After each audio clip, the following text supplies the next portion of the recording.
Good morning, friends and family. Thanks for joining me again today. It is January 4th. We're all heading back to work today. Feeling a little bit sluggish, but trying to get this day going. It's going to be in the mid 50s here in Central Virginia. And the morning is starting off a little foggy. I'm not sure if you can see that in the video. So today I thought I would start off with my scent of the day for those of you that maybe want to skip over the makeup of the day portion. So we'll do scent first, and then we'll check out what the makeup of the day is for today. Let's go see. So my perfume collection is getting a little crowded here, as you can tell. I've got some organizers coming in today from Amazon. So I'm going to spend some time tonight figuring out how to display all of this in a better way. I did want to point out this beautiful addition to my collection. I did a video yesterday on a fragrance haul for some newer scents and then some returning scents. But this one in particular is now a prized possession. This is Tiziana Terenzi Spirito Fiorentino with this beautiful, gorgeous, heavy luxe bottle. I saved up for this one. It's a gift to myself. Love it. It's very heavy on leather and has that Baccarat Rouge sort of marshmallowy, cloudy, not cloudy, but cloud-like scent that is comforting and just fantastic. This is a powerhouse fragrance. It means business, but that's not the scent of the day. The scent of the day is actually this one. Agent Provocateur's Fatale Intense.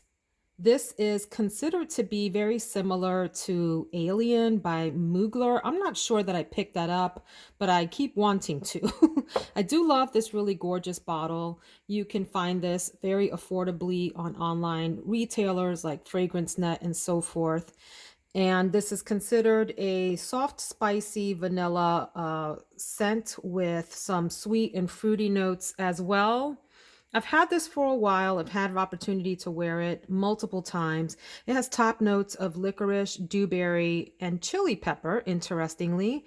Middle notes of champaca, red rose, lotus, base notes of vanilla, leather, and amber.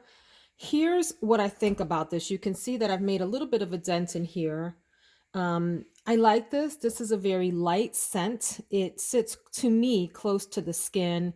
I spray it, I enjoy it, and then for me, it disappears kind of quickly, although other people can still smell it on me. I do like to enjoy my scents on my skin, so I appreciate that other people can smell it, but I hate that it, for me, seems to disappear, at least to my nose. I get anosmic to it really quickly. For those of you that don't know, anosmic means that somehow your nose is no longer picking up the scents. Now, that does happen with a lot of perfumes in general, where you'll spray it, and as the day goes on, your nose sort of kind of forgets how to smell it, if you will. So here's what I'm going to do with this scent, which I do like and I do enjoy it, but I want to amp it up just a little bit. So I'm going to layer it with Oscar de la Rosa. I did that again. Oscar de la Renta. That's not the person's name. Oscar de la Renta Bella Rosa. This beautiful one here. This one it'll add some depth to the Agent Provocateur. It has top notes of freesia, mandarin orange, and pink pepper, middle notes of rose, jasmine, and orris, and base notes of patchouli, amber, and sandalwood. So it's a little bit richer of a scent. I think these two will complement each other nicely and play off of each other. And the Oscar de la Renta will give some depth and roundness to the Agent Provocateur and have a little bit deeper of that rose scent, a little hint of that patchouli to sort of round it out and make a great combo. So that's our scent for our first day back to work after the new year. Let's go check out the makeup of the day. So here's the makeup of the day wardrobe. Let's start off with the foundation or base products. We have the Hourglass primer, which I have a smaller bottle here of it. And this is a mineral primer with some sunscreen in it, although I would not rely on anything like this for sunscreen. I do apply my moisturizer with SPF 50 every morning. No, I'm not going anywhere, but I do work near windows, and I understand that it's possible that the light from your computer screens may be affecting your skin as well, and SPF would help. Yes, I know that sounds a little hokey. I'm not one to give into hokey things, but I am in my 40s and appreciate any extra help I can get. Anyway, this is a great primer, does a little bit of blurring on the skin, especially if you have pores that are a little larger. It'll help to make them feel a little bit more or appear a little more blurry. My eyeshadow primer is going to be the MAC Paint Pot in Painterly again. I chose this sort of pinky waxy base. You'll see in a minute why it goes well with the eyeshadow palette. Provides a nice backdrop for that. Of course, I'm going to use my Becca Anti-Fatigue Under Eye Primer as the base for my concealer. This helps to sort of just very softly smooth out any fine lines under the eye area and provides a nice canvas for your concealer, which today mine is going to be the Maybelline Fit Me in the color 20 Sand Sable. This is a great affordable drugstore option. To me, this behaves a lot like the NARS Radiant Creamy Concealer. You can see that it's even a similar bottle. I've made my way through quite a bit of this. Goes on nicely, spreads nicely. I don't have any issues with creasing on this. Again, with concealer, a little goes a long way. You want to add it on in layers and just use sort of a little patting motion to get it under your eye area to the inner corner and out to the edges. And if you have any excess, you can pat it down, your nose if you like. My foundation today is going to be the classic and iconic Estee Lauder Double Wear Stay in Place foundation. I have mine in the color 3N1 Ivory Beige. What I don't like about this is that it doesn't have a pump. So that's annoying. I kind of hate having to do, that whole thing to get a little bit out. It is a full coverage foundation. It means business. It does well on video conferencing, which I spend most of the day doing. So I really enjoy this. I'll keep this in my collection. I'd like to always have this. Maybe someday I'll buy the pump, but not today. Anyway, it behaves well. A little goes a long way. Please don't cake this on. Just do sort of a few dots around the face. I use a sponge, a damp sponge, to blend it out. So do a layer and before you go on with a second layer to see how you like the coverage. I will powder my face today with another drugstore gem, and that's the Maybelline Fit Me Loose Finish Powder. I have mine in light medium. I also have the color medium for the summer. Don't let this color intimidate you. That's not how it actually looks on the skin. You can see, let's do a little of that. You can see that it's a little bit lighter, but it shears out quite nicely over foundation, concealer, or whatever. Great foundation cover here with a little bit of loose powder, a big fluffy brush to apply that. For my eyeshadow look, today, if you've watched my other videos, you know that I always advise that either the eyes or the lips be the star of the show on any given day, unless you are going out to an affair that's evening in nature and you want to have all of your face noticed from across the room. But for everyday work, you want to do one or the other. So I'm going to have my eyes be the feature for today. This is Natasha Denona's Love Palette that dropped around February 2020 for Valentine's Day. It is pretty. Look at that. You have to love pinks to enjoy this, and you have to love purples because that's what this palette is about. This is mostly on the cool tone side. At least it pulls cool on me. Some of these maybe can be a little bit warmer or warmed up rather, but this is absolutely a cool tone dream here. And I am going to use these four here. I'm going to blow this one out all over my my eyelid and my crease and the brow bone area, not all the way up to the top of the brow bone, but right underneath this really light, beautiful, purpley pink here. I am then going to put this Dream here, which is a cream to powder formula, in the outer crease, outer to inner crease, and the outer V.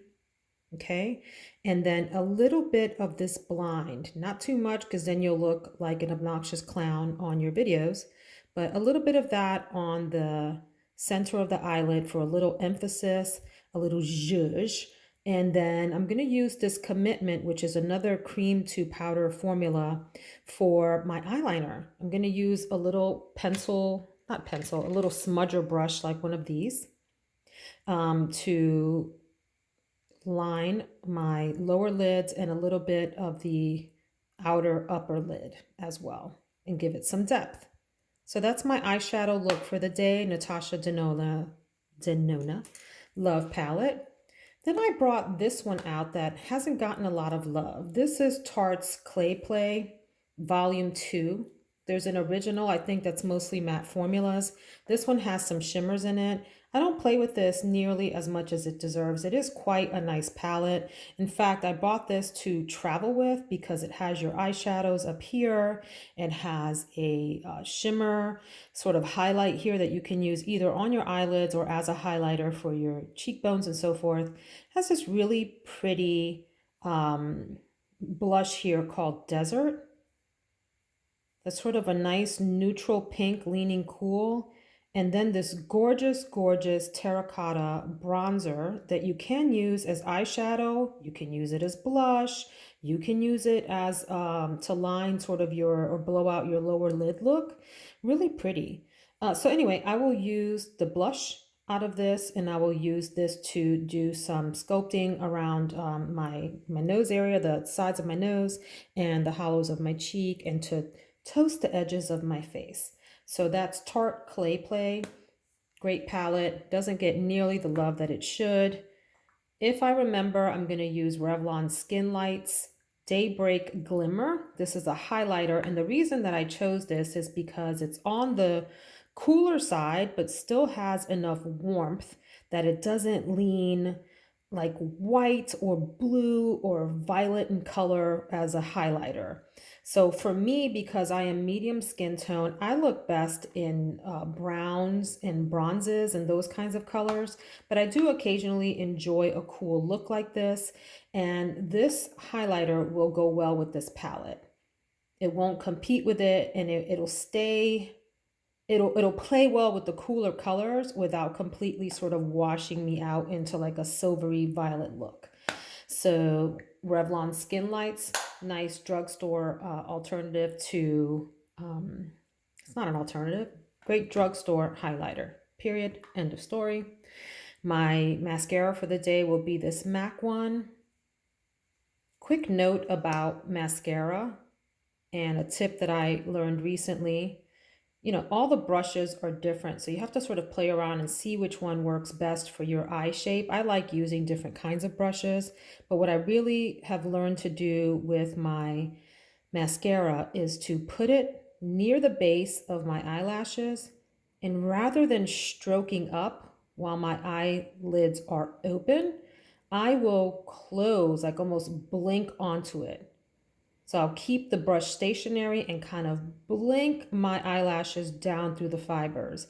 And I find that that gives me a more spread out look, a fluffier look, and helps my eyelashes stand on end better than when I try to take the brush and run it up my open eyelids.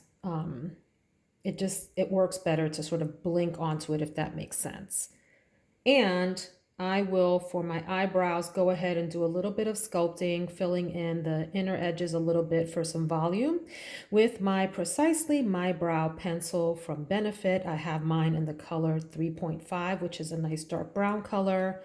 If I need it, I'm not sure if I'll need it, I'll do the Wet n Wild long wearing eye pencil, just maybe on the outer corners of my eyes. As I get older, I find that the less I use liner all the way in, unless I'm going for a really dramatic evening look, the better. So I will just line maybe like the outer third of my eye. If you think of your eye as like an almond, and let's say this is your right eye, here's your nose here. I will line right here and underneath there and just sort of smudge it out for a smoky look. And that does better for me than trying to line my entire eye, which I used to do in my youth, work then. Right now, that's not a good look for me. For my lips, I will use this Easy Liner for Lips retractable pencil from Jordana and Rose Crush. I really prefer brown liners and more brown and taupe kinds of lipsticks. But since I'm doing a cool tone pink look, I will occasionally like to play around with a pink lip. So that's the liner. And remember, I want my eyes to be the star of the show, so I'm going to keep my lips pretty simple. I'm going to use for a lipstick, this L'Oreal? Yes, L'Oreal's Collection Exclusive. This is Jennifer's Nude in the color 370, a nice neutral but leaning sort of pink, leaning cool, I meant, lip. So that will be the look together there. I'll sort of smudge around the edges so that it goes well together. And finally, to finish it all off, I will use my Hourglass Veil Soft Focus Setting Spray. Gosh, this has been going strong for months. Not a cheap setting spray. Don't remember what I paid for it, but I know I got it on sale at Sephora or when they have their semi-annual sale. I do think this is a really nice setting spray. It provides sort of a dewy finish on your skin, not too dewy, but enough that if you feel like your face is a little powdery and you spray this on and then maybe use your sponge. But here's a tip about the sponge. Wait for the setting spray to dry down a bit and then take your sponge and kind of pat it out. And it'll help everything sort of blend and meld together on your skin. This does perform well during the day. I like it. Is it my very favorite setting spray? No. But is it up there in the sort of top tier category? Absolutely. Don't know if I'll repurchase just because of the price, but I tell you, if you do go to spring for this, it will last you a long time. It is January. I've been making my way through this bottle for the better part of maybe 6 to 7 months now, and it just keeps going and going and going and has a really fine mist on it. I did want to give another quick little tip before we close the video for today. That's related to using blush and bronzer.